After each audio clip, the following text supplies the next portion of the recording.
Նախ ասեմ, որ իսկապես հրաշալի բանավեճ էր, բայց ոչ թե ներկայացված մարդկանց պատճառով, այլ որ դուք ամենաբարձր մակարդակով դրսևորվեցիք եւ կարողացաք ցույց տալ մեր բոլոր առաջնահերթությունները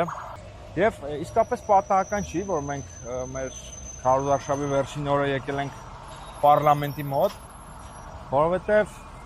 մենք մեր քարոզարշավը սկսել ենք Երասխից եւ ուզում ենք ավարտել պարլամենտի մոտ, որովհետեւ միգուցե մենք միակ ուժն ենք, որ մի կողմ ենք դրել մեր անձնական ամբիցիաները, մեր էգոիզմը, անձնական ամբիցիաներ կան,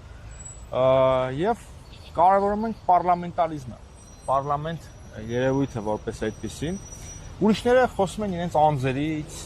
արդեն մեկը վարչապետ է, մեկը հրաժարվում է, որ ինքը վարչապետի տեխնացու է, ուզում է միշտ վարչապետ լինի, բայց մենք ասում ենք, որ մենք Հայաստանում պարլամենտարիզմի դրոշակակիրներն ենք, այդ գաղափարի տարածողները, քանի որ պարլամենտարիզմի մեջ ենք տեսնում այդ պետության անվտանգությունը,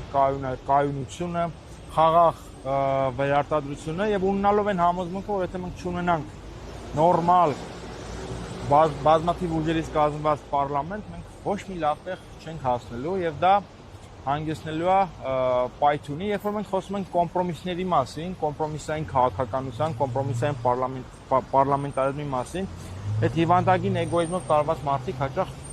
չեն հասկանում ինչի մասին ենք խոսում։ Նաեւ լրագրողները չեն հասկանում, ասում ոնց կարա մարդը կամովին գնա կոմպրոմիսների եւ ինչ-որ մի բան զիջի, այսինքն այս քաղաքական կյանքը այնքան այլասերված է, որ մարդիկ չեն հասկանում, որ հնարավոր է տենց բան։